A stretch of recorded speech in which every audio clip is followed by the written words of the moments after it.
하루 한 번 편의점에 나타났다는 남자. 일 있잖아, 이렇게 불안한 짐승 같은 느낌으로 와. 제가 봤을 때 제대로 못 먹고 이런 거 같아가지고 빵 같은 거 제가 주고 그랬거든요.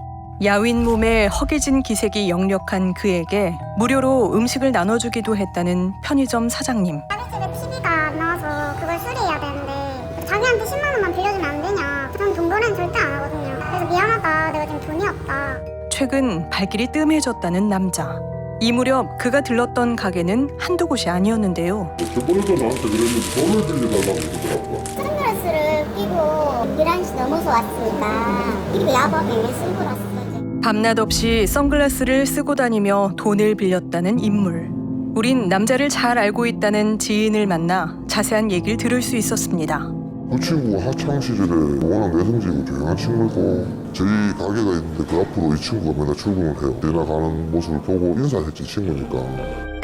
남자의 정체는 36살 김덕호 씨. 커피에다 먹고 갔는데 절뚝절뚝거리는 모습을 보고 이 엉덩이를 내가 이거 하면서 툭 쳤죠. 그러니까 완전 빵빵에 돌이라 굳어갖고 어느 정도요? 막 그냥 피멍이 다 들었어 엉덩이 전체. 덕호 씨의 몸 곳곳이 멍투성이었답니다. 시간이 흐를수록 상태는 점점 심각해졌다는데요. 8월달에는 불만 가 있었으면 9월달에는 완전 피멍이 들어서 이렇게 퉁퉁 부어 있었어요. 말을 피하려고 하더라고요. 계속 그냥 괜찮다, 그냥 좀 다쳤다. 근데 계속 꼬치꼬치 캐물으니까 이제 그때서 이제 개 맞았다 이렇게 말하더라고요. 누가 때린 거예요? 불닭이라고 저 닭발 가게 사장. 그러니까 덕호 씨가 직원으로 일하고 있는 닭발집의 사장 박 씨에게 폭행을 당했다는 건데요.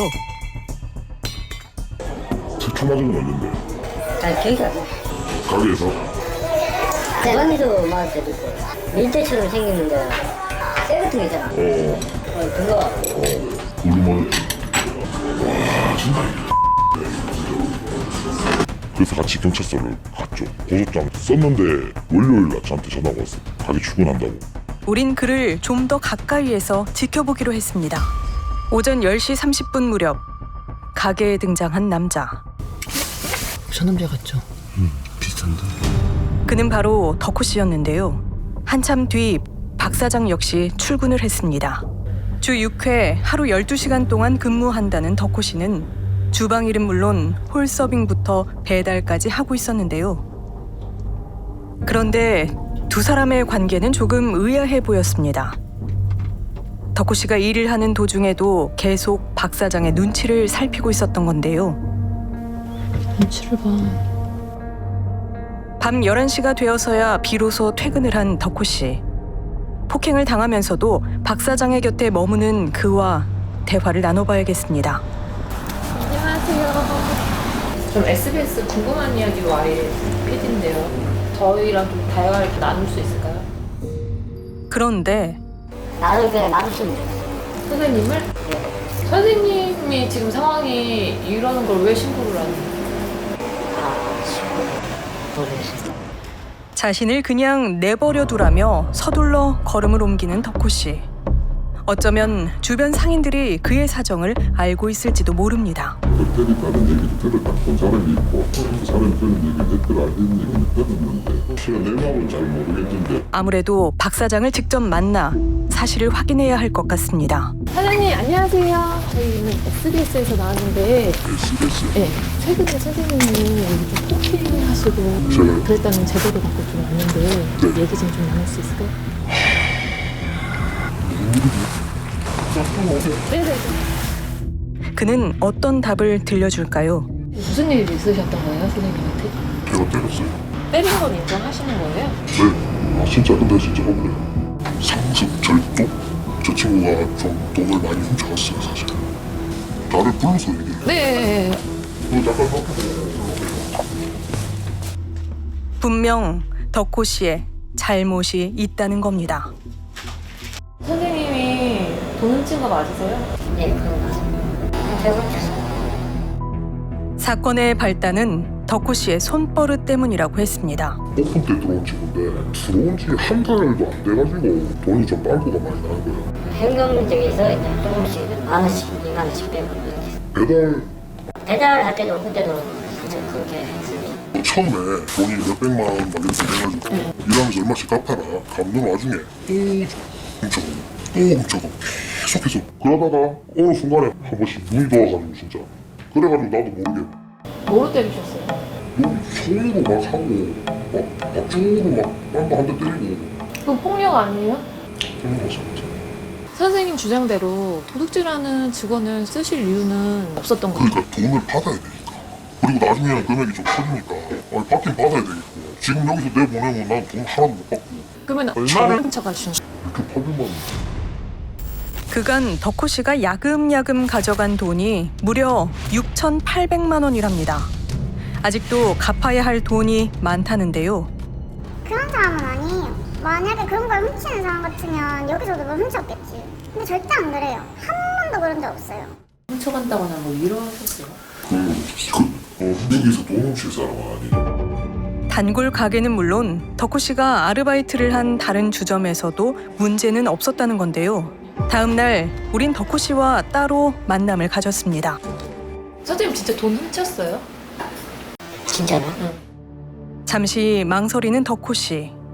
할 말이 있는 것처럼 보였는데요. 진짜로 안 훔쳤어요. 근데 왜 어제는 훔쳤다고 얘기하셨어요? 사장님이 옆에 있어서 암수탁 하면 발음만 나올 때까지 맞아보자. 계속 맞을까봐. 나가할 때 항상 계산을 하시거든. 돈이 좀 빈다고 하거든요. 돈 빠꾸 나도 돈 안 가져왔다고 그 다음 재료값 빠치 놔두다가 녹아서 냄새 나는 거. 재료 손실나는 걸 다 부담해야 되는 거예요. 네, 6,800만 원을 훔쳐가지고 다 때론 돈이 빈다는 이유로, 때론 재료 관리에 소홀했다는 이유로 덕호 씨에게 돈을 청구했다는 박 사장. 월급은 받으셨어요? 아니 안 없죠 저는 지금. 월급을 언제부터 안 받으신 거예요? 지역이요. 돈을 다 주고 가든가 6,800을? 네, 아니면 계속 일을 하든가. 최근에 사장님하고 공정거래인가 공정 쓰면서 적을 하셨습니다. 심지어 6,800만 원을 갚아야 한다는 불공정 공증을 작성하게 했다는 박 사장이 월급조차 제대로 지급하지 않았다는 건데요. 그걸 왜 줘야 돼? 선생님이 잘못한 게 아닌데. 아니, 이걸 어떻게 해줄 방법이 없으니까. 설명할 방법이? 그럼 신고하면 되잖아요. 왜 나를 도둑으로 오냐? 증거 있냐? 그는 지금 어떤 상태일까? 우린 전문가와 함께 덕호 씨의 종합 심리 검사를 진행해 보기로 했습니다. 그 생활 지능 자체가 10세 8개월 정도로 5학년 수준밖에 안 됩니다. 지금 이렇게 일을 하는 데 있어서 5학년이 닭발집에서 일을 했다라고 생각하시면 돼요. 덕호 씨는 지적장애 경증 수준에 해당하는 지능을 갖고 있었습니다. 그렇다면 그는 왜 그동안 의료기관의 진단을 받지 않았던 걸까? 우린 덕호 씨의 어머니를 만나 아들의 상태를 전하기로 했습니다. 안녕하세요, 어머니. 아드님이 맨날 사장님한테 맞는다 해서 어떻게 알고 왔어요? 예, 많이 맞았어요. 눈 양쪽 상태에서도 맞아가 왔어요. 찢어지지. 말을 못하고 지금도 눈이 시뻘게 떨었어요. 엉덩이 쪽에 못했어요. 누가? 사장 눈을도 못 부탁해요. 그건 이제는 많은 했어요. 어쩌면 박 사장은 어디에도 호소하지 못하는 덕호 씨의 사정을 알고 그를 이용했던 걸까요? 아무래도 그를 다시 만나 입장을 들어봐야겠습니다. 저 월급은 제대로 주고 계세요? 초반에 저 빼고 줬는데 제가 왜요? 신용불 현금으로 주고 그렇지 그럼 현금은 어디서 주셨어요? 여기서 주죠. 여기 CCTV가 있네요. 그럼 CCTV에 현금을 주는 장면들이 있어요. 글쎄요. 네? 이게 글쎄라니. 최근에 이게 한 달 녹화거든요. 네. 그 전 영상은 없는데 어쩔 때는 그래요. 가끔 뭐 10만 원 줄 때도 있고.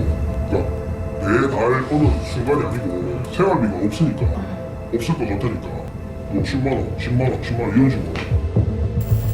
우린 6,800만 원 공증에 대해서도 물어봤는데요.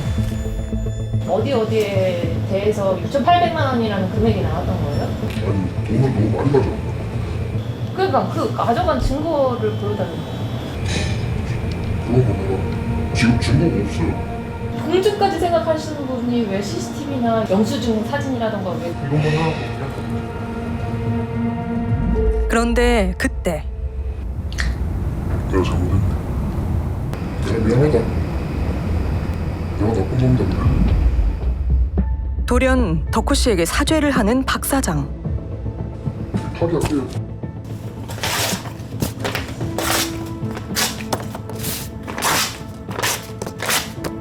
그는 모두가 지켜보는 가운데 공증 계약서까지 찢어버렸는데요. 그럼 사장님의 잘못을 인정하시는 거예요? 우린 관계기관을 찾아 취재 내용을 전달했는데요. 장애 부분이나 고정법상 폭행이 되는지 아니 장애인에 대한 뭐 특별법이라든지 이게 뭐 해당이 되는지에 대한 부분은 수사를 진행을 좀 하면서 판단해야 될 것 같습니다. 저는 헌법상 폭행보다는 근로기준법상 폭행이 더 중하기 때문에 근체도 시민에 따르니까 우리 쪽하고 연계가 되는 부분이 있는데 임금에 대한 부분에 대해서는 이제 받아야 되잖아요. 퇴직금도 받아야 될 상황이 그거거든요.